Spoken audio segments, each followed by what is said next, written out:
Hello प्यारे बच्चों, कैसे हैं। स्वागत है फिर से आपका हमारे सुंदर से चैनल केमिस्ट्री यूरेका में। और आज हम पढ़ाने जा रहे हैं आयनन एंथैल्पी। आयनन एंथैल्पी जो बहुत ही इम्पोर्टेंट टॉपिक है, और जब हम तत्वों के जो आवर्ती गुण हैं उनको पढ़ते हैं तो वहाँ पर ये मुख्य भूमिका निभाता है। तो आयनन एंथैल्पी है क्या, स्टार्ट करते हैं। आयनन एंथैल्पी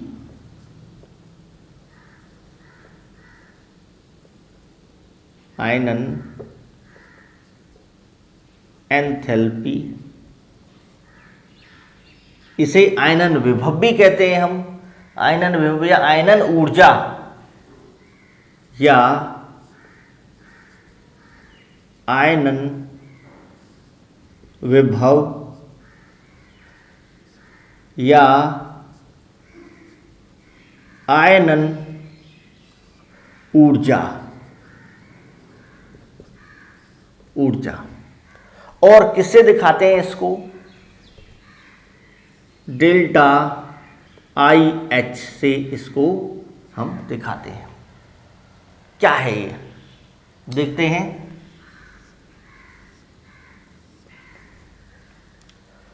तो देखिए, किसी तत्व के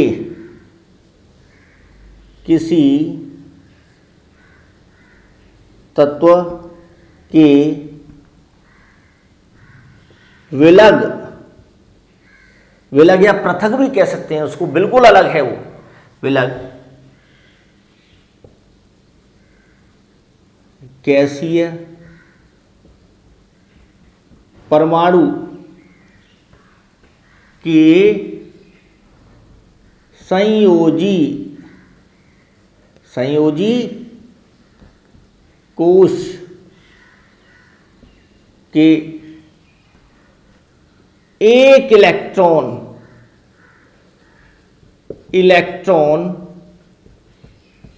को निकालने के लिए आवश्यक न्यूनतम ऊर्जा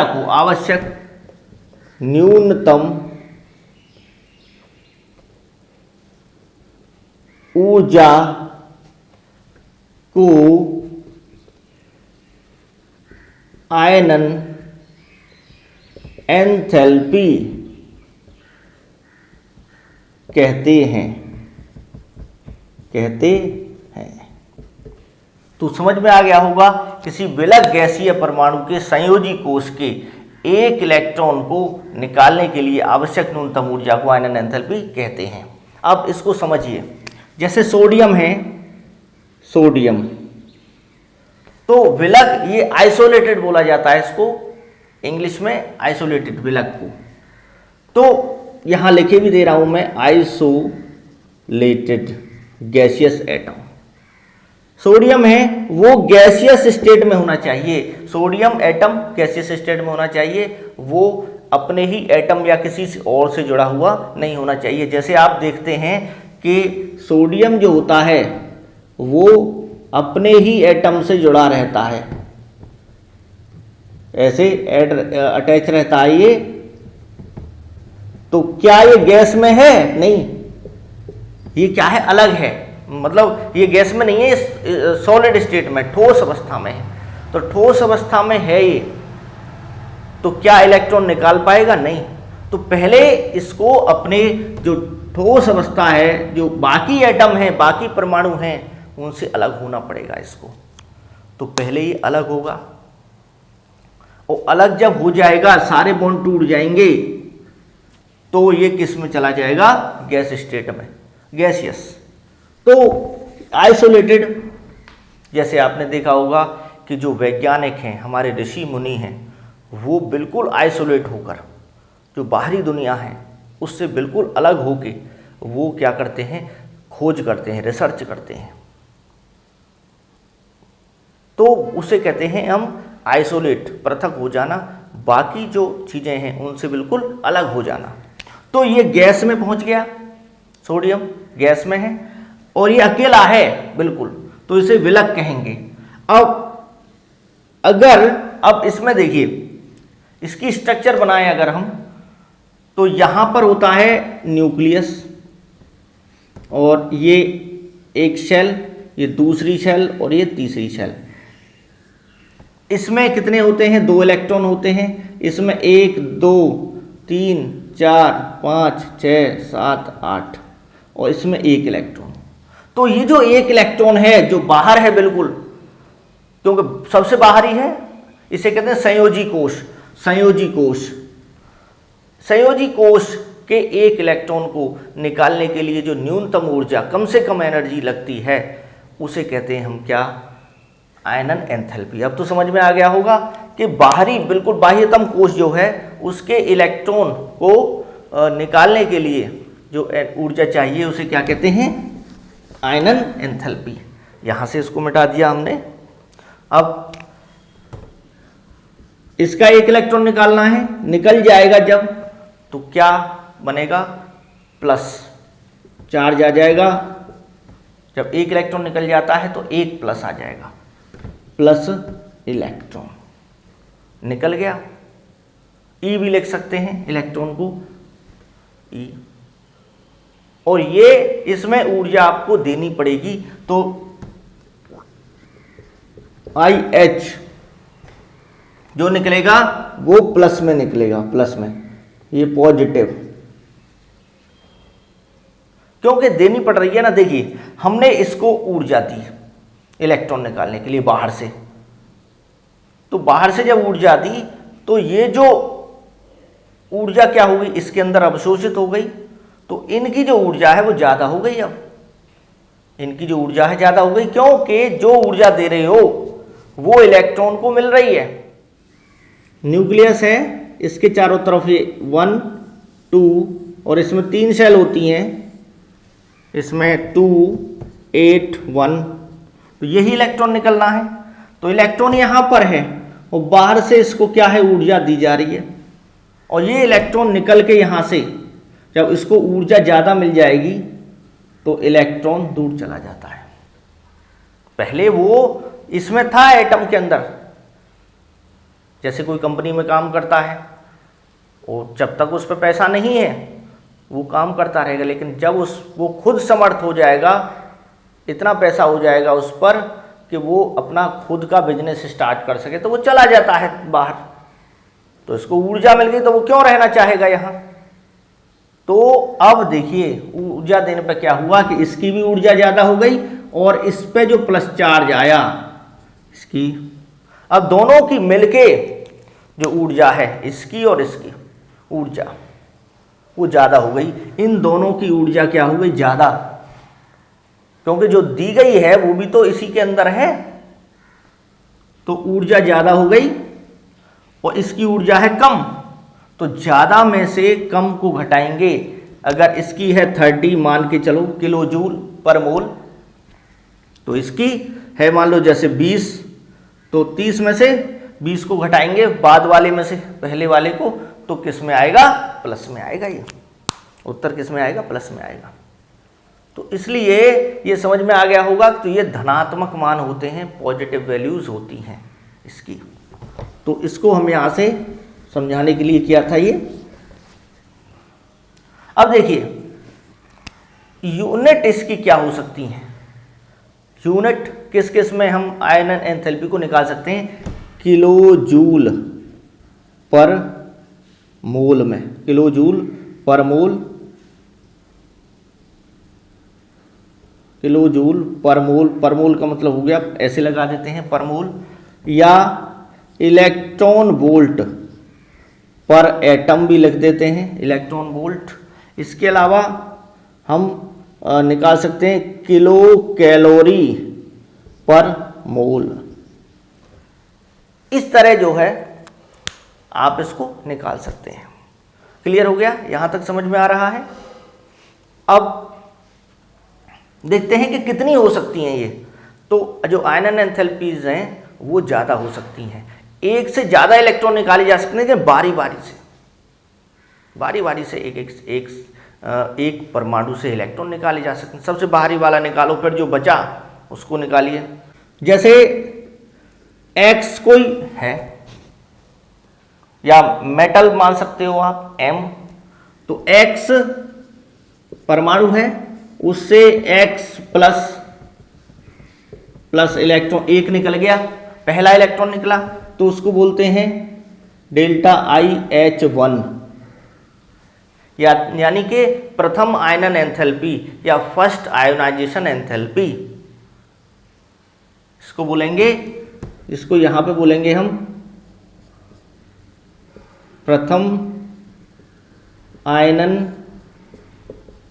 एंथैल्पी, प्रथम आयनन एंथैल्पी, और इसका जो मान होता है वो प्लस में ही आएगा। अब इससे दूसरा इलेक्ट्रॉन भी निकाल सकते हैं, लेकिन उसके लिए ऊर्जा ज़्यादा चाहिए, तो ये बन जाएगा X, पहले एक तो था ही प्लस, एक इलेक्ट्रॉन और निकल गया, तो ये क्या हो गया डेल्टा, इसके लिए जो ऊर्जा चाहिए दूसरे वाले के लिए ज़्यादा चाहिए, डेल्टा IH2, ये भी पॉजिटिव वैल्यू लेकिन इससे ज़्यादा निकलेगी, X2 plus X3 plus gas plus electron, 3 निकल गए। इसके लिए जो एनर्जी चाहिए वो क्या होती है, ऊर्जा, ये भी पॉजिटिव वैल्यू। अब ये देखा गया है कि 3 तक ही इलेक्ट्रॉन निकलते हैं, इसके बाद जो है चौथा इलेक्ट्रॉन निकालने के लिए बहुत ज़्यादा ऊर्जा हो जाती है। हालांकि ऊर्जा तो इसके लिए भी ज़्यादा होती है, इसके लिए भी और ज़्यादा होती है, लेकिन और ज़्यादा बढ़ती चली जाती है, इसलिए ज़्यादा इलेक्ट्रॉन निकालना असंभव है। समझ में आ गया? तो देखिए कि यहां पर इसको ऐसे समझिए आप, ये न्यूक्लियस है और यहां पर एक और एक दो ये है इस टाइप से। इसमें मान लीजिए ये 1 2, इसमें है 1 2 3 इलेक्ट्रॉन है। ये बोरोन का केस है, यानी बोरोन में 5 होते हैं, 5 तो 2 और 3, 1 2 1 2 3। अब पहला इलेक्ट्रॉन आपने निकाल दिया, पहला इलेक्ट्रॉन जब निकाला तो इसमें क्या होते हैं, इसमें 5 प्रोटॉन होते हैं, 5 प्रोटॉन होते हैं, 5 इलेक्ट्रॉन होते हैं, ये याद रखना। तो जब एक इलेक्ट्रॉन निकल गया, एक इलेक्ट्रॉन निकल गया यहां से, तो इलेक्ट्रॉन रह गए 2। पहले इस 5 प्रोटॉन का जो चार्ज था वो तीनों पे बट रहा था, यानी इस पे भी, इस पे भी, इस पे भी, तीनों पे बट रहा था, तीनों को बांधे रख रहा था ये। लेकिन अब क्या हुआ, जब एक निकल गया तो इसका जो फोर्स ऑफ अट्रैक्शन है, नाभिक का जो आकर्षण बल है, वो इन दोनों पे बढ़ जाएगा, क्योंकि ये थोड़ी कम हुए हैं, ये बढ़ जाएगा। जैसे एक टीचर 3 स्टूडेंटों को पढ़ा रहा है पहले, अब एक चला गया तो उसका जो टीचर का जो फोकस है वो 2 बच्चों पे ज़्यादा बढ़ जाएगा, ज़्यादा पकड़ उसकी मजबूत हो जाएगी। समझ में आ गया? और ये भी चला गया तो अब केवल एक बचा, तो इसका जो फोर्स ऑफ अट्रैक्शन है सारा का सारा इस पे ही लगेगा, है ना, ज्यादा लगेगा ना अब पहले के मुकाबले। तो इसको निकालना और कठिन है, इसके लिए ऊर्जा और देनी पड़ेगी ज्यादा। समझ में आ गया ये? तो ये समझिए आप कि जो नाभिकीय, प्रभावी नाभिकीय आवेश होता है वो बढ़ता चला जाता है जैसे जैसे आप निकालते हो, तो इसलिए इलेक्ट्रॉन निकालते हो, तो इसलिए जो तीसरी, जो तृतीय आयनन विभव है या आयनन एंथैल्पी है, वो द्वितीय आयनन विभव और प्रथम आयनन विभव से अधिक होती है। तो यहां हम लिखेंगे कि ऑर्डर देखिए, डेल्टा IH3 ज़्यादा होता है डेल्टा IH2 से और डेल्टा IH1 से। ये क्रम है कि जो थर्ड आयनाइजेशन एंथैल्पी है या तृतीय आयनन एंथैल्पी है वो द्वितीय आयनन एंथैल्पी से ज़्यादा होती है, द्वितीय आयनन एंथैल्पी प्रथम आयनन एंथैल्पी से ज़्यादा होती है। ये हो गया, यहाँ तक समझ में आ गया आपके। अब देखते हैं इसको प्रभावित करने वाले कारक कौन कौन से हैं। तो आयनन एंथैल्पी को प्रभावित करने वाले कारक, पहला है कि परमाणु त्रिज्या या इसे परमाणु आकार भी कह सकते हैं, परमाणु आकार। ये जो होता है परमाणु त्रिज्या, परमाणु आकार, ये आपका एटॉमिक साइज या एटॉमिक रेडियस बोलते हैं इसको। जितना ज़्यादा बड़ा होगा उतना ज़्यादा आयोनाइजेशन एंथैल्पी कम होगी। तो उल्टा रिलेशन है इसका, है ना। तो क्या होगा, आकार यानी परमाणु त्रिज्या बढ़ने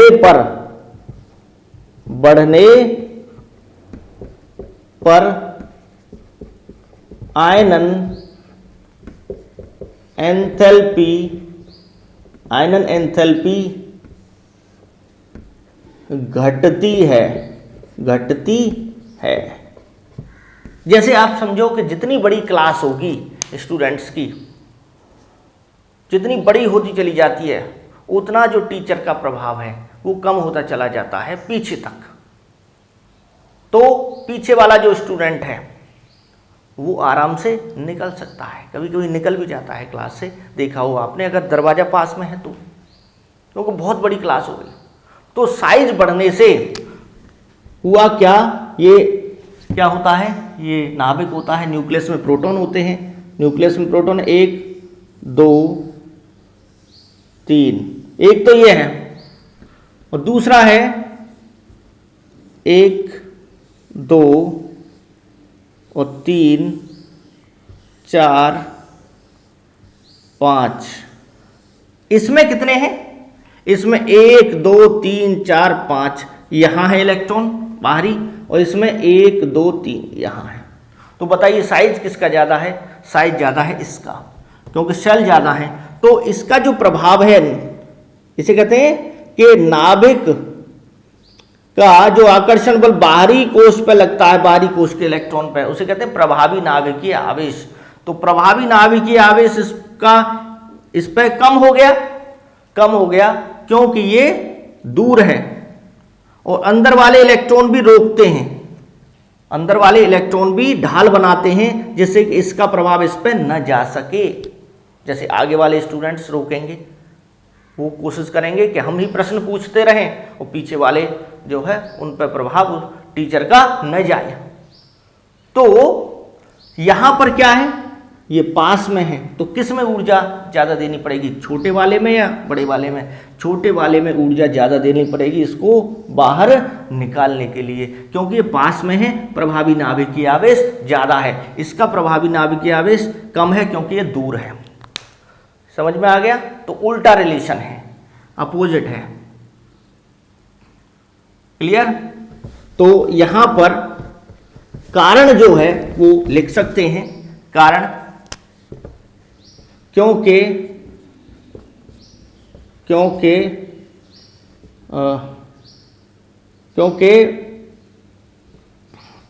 परमाणु त्रिज्या या आकार बढ़ने से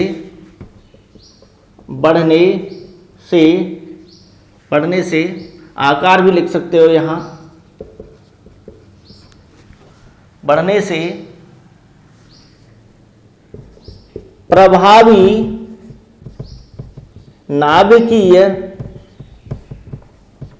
नाभिकीय आवेश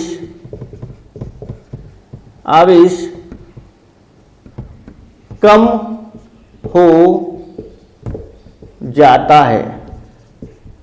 हो जाता है, तो आराम से इलेक्ट्रॉन निकल जाएगा, कम ऊर्जा से इलेक्ट्रॉन निकल जाएगा जब परमाणु आकार बढ़ जाएगा। तो ठीक, ये हो गया।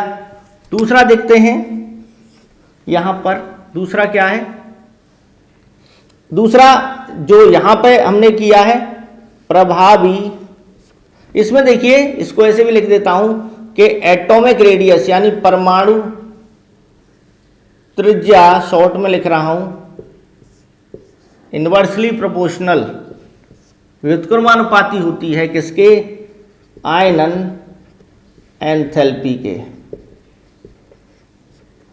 उल्टा होता है। ये लिख दिया है, प्रभावी नाभिकीय आवेश, प्रभावी नाभिकीय आवेश, ये क्या होगा, बढ़ता है। अगर नाभिक का जो आकर्षण बल है वो बढ़ेगा तो उतना ज्यादा ऊर्जा निकालने के लिए चाहिए। तो ये अगर बढ़ता है तो प्रभावी नाभिकीय आवेश, नाभिकीय आवेश ये समानुपाती होता है किसके, अनुक्रमानुपाती या समानुपाती होता है किसके, आयनन एंथैल्पी, आयनन एंथैल्पी, एंथैल्पी के। ठीक, इसका मतलब क्या हुआ, ये बढ़ता है तो ये भी बढ़ेगा, ये डायरेक्ट रिलेशन है। समझ में आ गया? यानी बढ़ने पर प्रभावी नाभिकीय आवेश बढ़ने पर आयनन एंथैल्पी बढ़ती है। तीसरा जो फैक्टर है वो है उपकोषों का प्रभाव। उपकोषों का प्रभाव देखिए, उपकोषों या इसको परिरक्षण प्रभाव पहले ले लेते हैं। परिरक्षण प्रभाव या आवरण प्रभाव भी बोलते हैं इसको, आवरण प्रभाव, किसी किसी किताब में आवरण प्रभाव भी लिखा हुआ है। स्क्रीनिंग इफेक्ट या shielding effect, SHIELDING, shielding effect. Shielding effect क्या होता है, देखिए अंदर वाले जो इलेक्ट्रॉन हैं वो ढाल बना देते हैं। जैसे आपने देखा होगा युद्ध होता था, ठीक, युद्ध में ढाल जो है वो प्रयोग करते थे बचने के लिए, तो जिससे तलवार जो है, तलवार उस ढाल को न भेद पाए। समझ में आ गया? तो ढाल जो है वो तलवार को रोकने का काम करती थी। इसीलिए जो अंदर वाले इलेक्ट्रॉन हैं, 1 2 मान लो 3 ये हमने बनाए, यहाँ इलेक्ट्रॉन है, यहाँ 1 2 3 4 5 6 7 8 हैं, यहाँ 2 हैं। तो और यहाँ पर प्रोटॉन है, मान लीजिए 11, कितने हैं यहाँ, प्रोटॉन है 11 प्रोटॉन है। तो 11 के 11 जो हैं, क्या बाहर वाले पे ही आकर्षण बल लगा रहे हैं? नहीं। क्या 11 प्रोटॉन का प्रभाव कुछ अंदर वाले नहीं रोक रहे? ये भी तो रोक रहे हैं, उनको भी तो खींच रहा है वो। तो पूरा का पूरा जो है प्रभावी जो नाभिक का आवेश है वो इस पे नहीं लग रहा है, वो अंदर वाले इलेक्ट्रॉन्स पे भी तो काम कर रहा है। तो अंदर वाले इलेक्ट्रॉन क्या करेंगे, जितने ज्यादा अंदर के इलेक्ट्रॉन होंगे, अंदर की कोशों के इलेक्ट्रॉन होंगे, उतना ज्यादा जो है वो रोकेंगे इसके प्रभाव को यहां जाने के लिए। तो ये होता है कि अंदर वाले इलेक्ट्रॉन ढाल बना देते हैं, ये ढाल बना देंगे, ये ढाल बना देंगे किसके चारों ओर, ये नाभिक के चारों ओर, जिससे इसका प्रभाव न जा पाए। वो नहीं जा पाएगा तो इसको आराम से निकाल लेंगे। इसका मतलब जितनी मजबूत ढाल होगी उतना ज़्यादा ये इलेक्ट्रॉन आराम से निकल जाएगा। समझ में आया?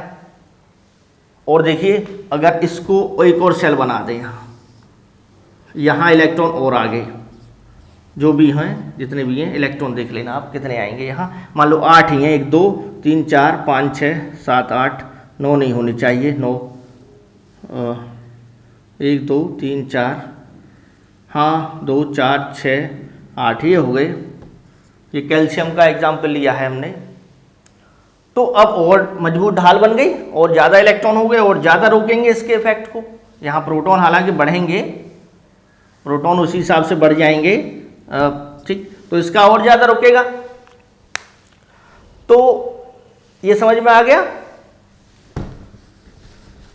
तो क्या होगा, ये आवरण प्रभाव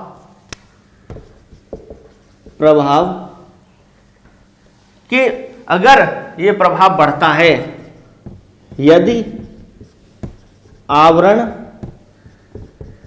प्रभाव बढ़ता है तो आयनन आयनन एंथैल्पी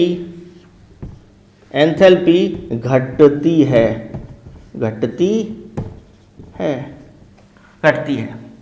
इस टाइप से हो जाएगा। चौथा है यहां पर के उपकोषों का प्रभाव, उपकोषों का प्रभाव। उपकोष कौन कौन से होते हैं? एसपीडीएफ, आपके उपकोष होते हैं एसपीडीएफ। तो देखिए जो एस है, एस उपकोष है, वो पास में रहेगा, फिर उसके बाद पी आता है, उसके बाद डी आता है, उसके बाद एफ आता है। तो एस के लिए आयनन एंथैल्पी अधिक होगी, एस में से अगर इलेक्ट्रॉन निकल रहा है। पी थोड़ा दूर है तो उससे कम होगी एस वाले से, और डी और दूर है तो इलेक्ट्रॉन और आराम से निकल जाएगा। एफ है वो और दूर है। क्लियर? तो ये क्रम है किसका? उपकोष का। तो ये किसका क्रम है? आयनन एंथैल्पी का क्रम है कि एस के लिए ज़्यादा, पी के लिए कम, डी के लिए और कम, एफ के लिए और कम। तो ये याद रखना है आपको। पांचवा आता है यहाँ पर फैक्टर, वो है इलेक्ट्रॉनिक विन्यास। समझ में आ गया? यानी कि अर्धपूर्ण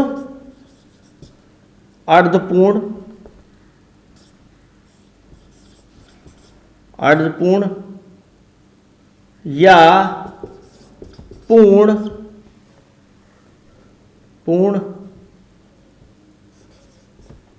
कक्षक। अर्धपूर्ण या पूर्ण यानी कि हाफ फिल्ड या फिल्ड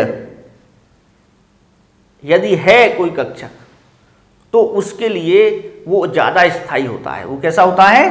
वो होते हैं आपके स्थायी कक्षक।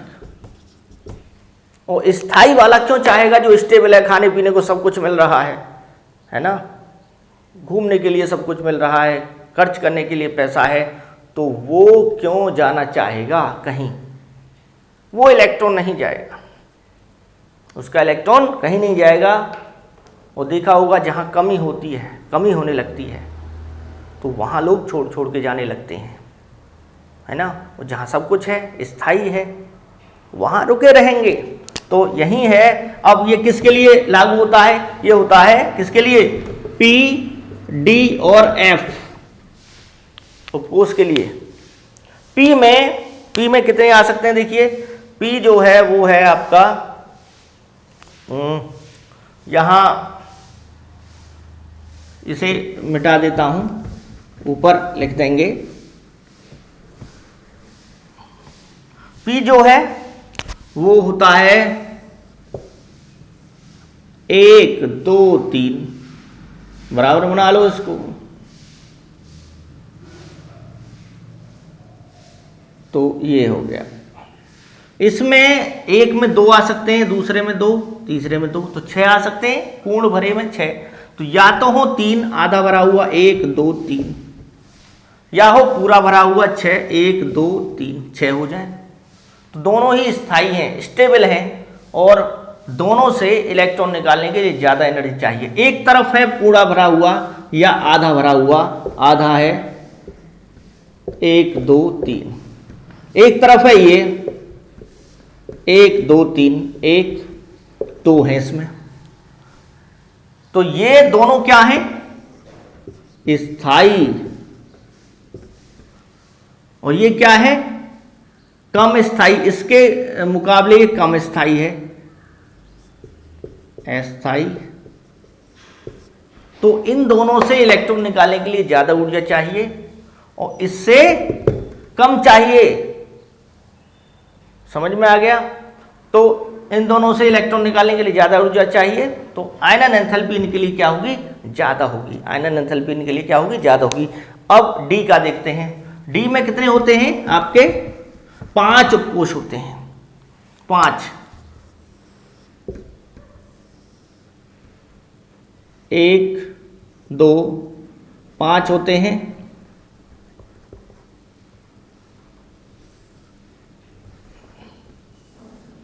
ये बना लीजिए उसको, 1 2 3 4 5, ये हो गए 5 उपकोष हो गए।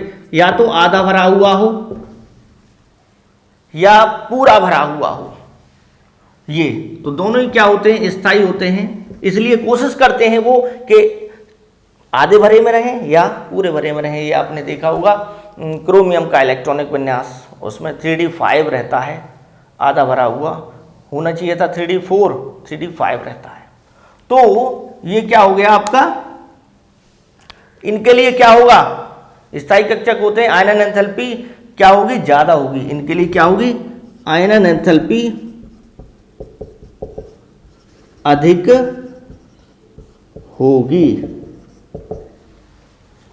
क्लियर। ऐसी एफ में 7 होते हैं कक्षक, तो उसके लिए क्या है, एफ के लिए आप या तो 7 हो या 14 हो इलेक्ट्रॉन।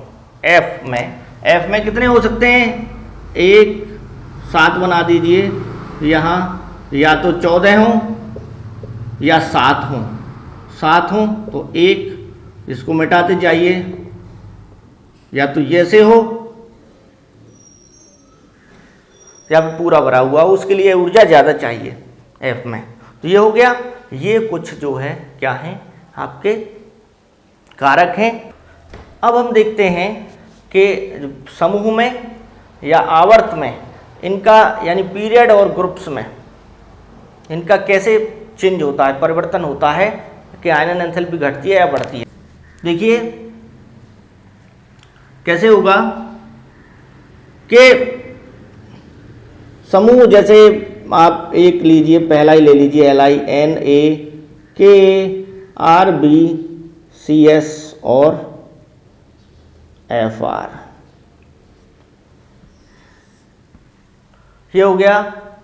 तो यहां पर देखिए लीना की रब से फरियाद। तो इस टाइप से ऊपर से नीचे चलने पर क्या हो रहा है, साइज बढ़ रहा है ऊपर से नीचे। इसमें कितने कोश हैं, 3 है, 2 और 1, 2 कोश हैं। 8 2 8 1, इसमें 3 कोश हैं। इसमें ये 11 होता है इसका, 19 2 8 8 1, इसमें 4 कोश हो गए। दूर होता चला जा रहा है, साइज बढ़ रहा है, दूर जा रहा है इलेक्ट्रॉन, तो दूर जा रहा है तो आराम से निकल जाएगा। तो सबसे कम ऊर्जा किसके लिए, Fr के लिए चाहिए, सबसे कम ऊर्जा। लेकिन Fr तो रेडियो एक्टिव है, फ्रेंसियम तो सीजियम तक ही देखेंगे, रेडियो एक्टिव है, ये खतरनाक एलिमेंट है।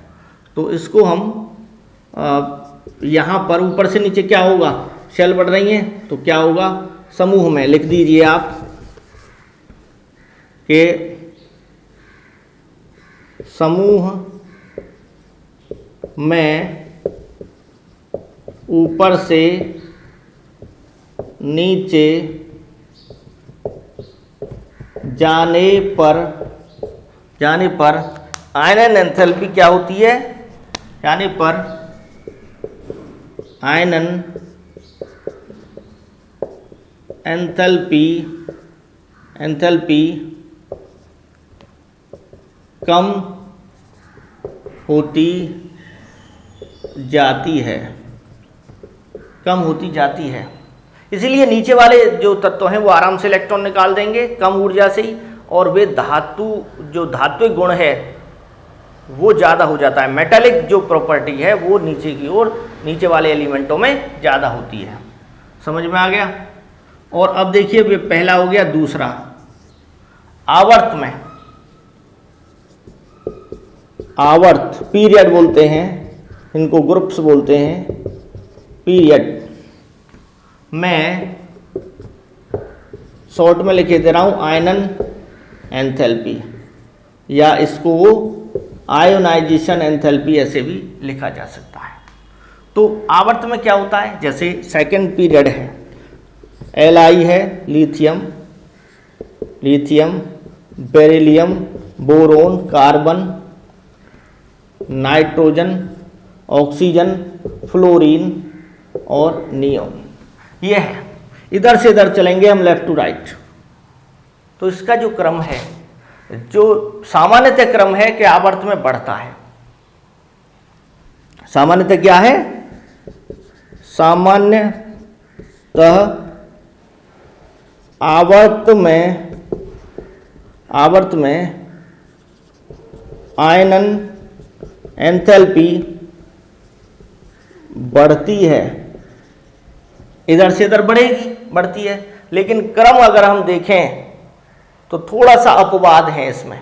और बढ़ती क्यों है, क्योंकि कोष तो उतने ही हैं, कोष तो इसमें 2 1, इसमें 2 2 4 है ना, 3 परमाणु क्रमांक, तो 2 और 2, इसमें 5 है तो 2 और 3, इसमें 6 है तो 2 और 4, इसमें 7 है तो 2 और 5 इलेक्ट्रॉन आएंगे, 2 और 5, इसमें 8 है तो 2 6, 9 है तो 2 7, 10 है तो 2 8। इस तरह से कोषों की संख्या तो उतनी ही है, लेकिन होगा कि आवर्त में आयनन एंथैल्पी बढ़ती है, क्योंकि अब देखिए कोष उतने ही हैं लेकिन प्रोटॉन तो बढ़ रहे हैं। जैसे समझो कि 2 ही लाइन हैं, उनमें ही बच्चे बिठाने हैं ऐसे ऐसे,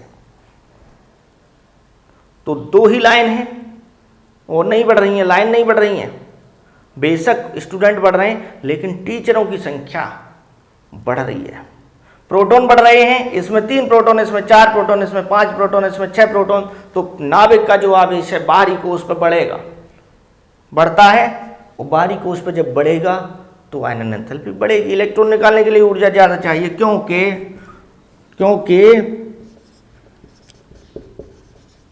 क्योंकि प्रभावी नाभिकीय आवेश, आप नोट्स भी बना सकते हैं, बढ़ता है, प्रभावी नाभिकीय आवेश बढ़ता है। अब देखिए अपवाद क्या है, क्रम तो यही है, अपवाद क्या है, अपवाद है कि इसका यहां बढ़ा लेकिन इसका बेरिलियम का ज़्यादा है बोरोन से, फिर बढ़ा, नाइट्रोजन का ज़्यादा है ऑक्सीजन से, फिर बढ़ा, सबसे ज़्यादा नियोन का होगा। ये नोबल गैस है, ये क्या होती है, अक्रिय गैस है, इनके जो इलेक्ट्रॉनिक विन्यास है बाहरी कोष के वो स्थायी होते हैं। हीलियम में 2 पहली कोष भरी हुई है, नियोन में 2 8 यानी अष्टक पूरा है, 8 इलेक्ट्रॉन है, तो वो क्यों इलेक्ट्रॉन निकालने लगा, जब स्थायी है तो, है ना, तो ये स्थायी है, ये इलेक्ट्रॉन नहीं निकालते, स्थायी होने की वजह से इनके लिए जो आयनन एंथैल्पी है बहुत ज़्यादा होती है। हालांकि जीनन के कॉम्प्लेक्स बनाए गए हैं बहुत सारे, उसके बारे में डिस्कस हम करेंगे। तो ये क्रम क्यों है, ये क्रम क्यों है, होना चाहिए था आवर्त में आयनन एंथैल्पी बढ़ती है, लगातार बढ़ती, लेकिन यहाँ जो है कम हो गई, यहाँ बोरोन की कम हो गई, ज़्यादा होनी चाहिए थी, बोरोन की ज़्यादा होनी चाहिए थी, यहाँ नाइट्रोजन की कम होनी चाहिए थी, ऑक्सीजन की ज़्यादा होनी चाहिए थी, लेकिन ऐसा क्यों हुआ, उसका रीजन यहीं पर बता देते हैं हम। देखो यहीं पर बिल्कुल अभी ये दोनों क्वेश्चन के बेरिलियम यानी कि आयनन एंथैल्पी जो है वो किसकी, बेरिलियम की, वो ज़्यादा है किससे, बोरोन से। और पहली आयनन एंथैल्पी लिख रहे हैं हम फर्स्ट, क्योंकि पहला इलेक्ट्रॉन निकाल रहे हैं।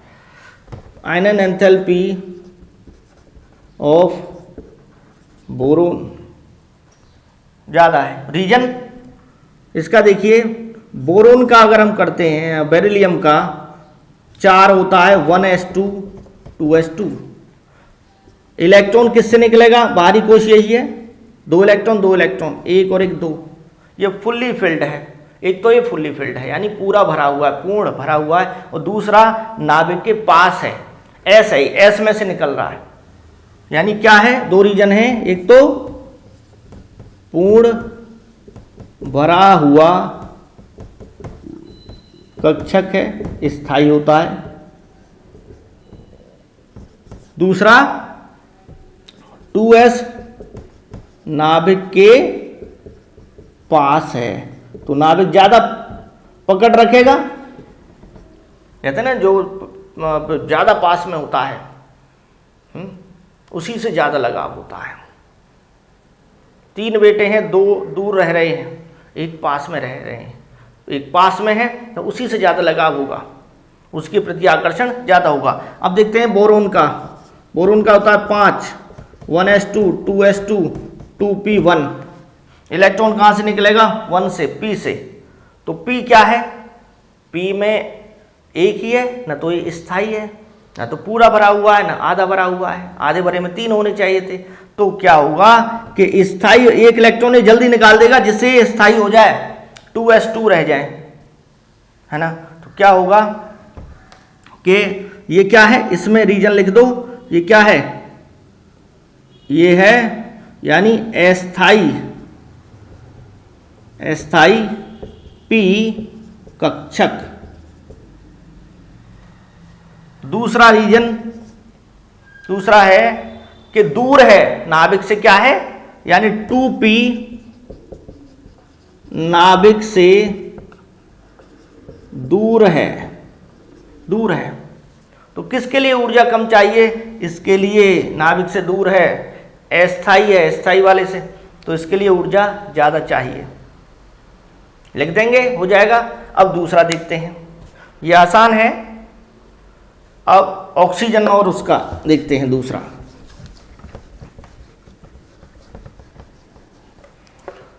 नाइट्रोजन, नाइट्रोजन का होता 7, 1s2, 2s2, 2p3, ये हो गया। Oxygen 8, 1s2, 2s2, 2p4।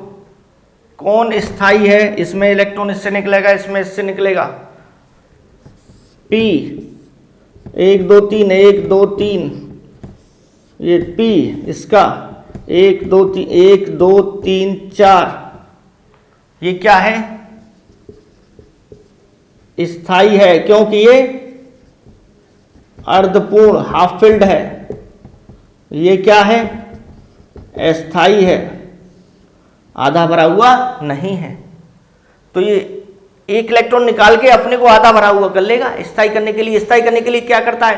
कोई जल्दी से इलेक्ट्रॉन निकाल देगा वो। समझ में आ गया? तो यहां देखिए, यहां लिखना है हाफ फिल्ड, आधा भरा हुआ कक्षक है, स्थायी, इसलिए इसके लिए ज्यादा ऊर्जा चाहिए, इसके लिए कम ऊर्जा चाहिए। इसके लिए क्या है? कम ऊर्जा इलेक्ट्रॉन निकालने के लिए, इसके लिए अधिक ऊर्जा इलेक्ट्रॉन निकालने के लिए। इसलिए नाइट्रोजन का ज़्यादा होता है, ऑक्सीजन का कम होता है। तो ये हो गया आपका क्या, आयनन एंथैल्पी के ट्रेंड, क्रम। समूह में हमने देखा, आवर्त में हमने देखा, और बहुत ही सिंपल है। एक इलेक्ट्रॉन निकालने के लिए जो ऊर्जा चाहिए बाहरी कोश से, और गैसियस परमाणु होना चाहिए, उसे कहते हैं हम क्या? उस ऊर्जा को आयनन एंथैल्पी। समूह में नीचे की ओर घटती है, आवर्त में बढ़ती है, लेकिन अपवाद भी हैं। यहाँ 2 अपवाद हैं, उनको देख लेना।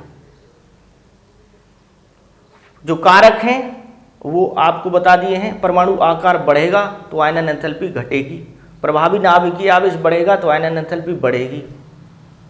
उपकोष, एस उपकोष के लिए ज़्यादा होती है आयनन एंथैल्पी, पी के लिए कम, डी के लिए और कम, और एफ के लिए और कम। अगर आधा भरा हुआ है कक्षक या पूरा भरा हुआ है, पी डी एफ कक्षकों में से आधा भरा हुआ है या पूरा भरा हुआ, उसके लिए ऊर्जा ज़्यादा चाहिए इलेक्ट्रॉन निकालने के लिए। और जो आधा भरा हुआ, पूर्ण भरा हुआ नहीं है, पी डी एफ कक्षक, तो वो क्या होगा? उसके लिए कम ऊर्जा चाहिए। तो ये हो गया बच्चों। और आप चैनल पर नए हैं तो चैनल को सब्सक्राइब करना न भूलें। चैनल को सब्सक्राइब जरूर करें, बेल आइकन को दबाएं, ऑल पर क्लिक करें, जिससे नोटिफिकेशन आपको मिलता रहे, और वीडियो लगातार देखते रहें। शेयर करें, ज़्यादा से ज़्यादा शेयर करें, ज्ञान को फैलाएं। ज्ञान को अपने पास ही न रखें कि मेरा ही मिटाओ, क्योंकि ईश्वर उनको ज़्यादा देता है जो दूसरों का ख्याल रखते हैं। समझ में आ गया? तो वीडियो को देखने के लिए धन्यवाद। जय हिंद, जय भारत।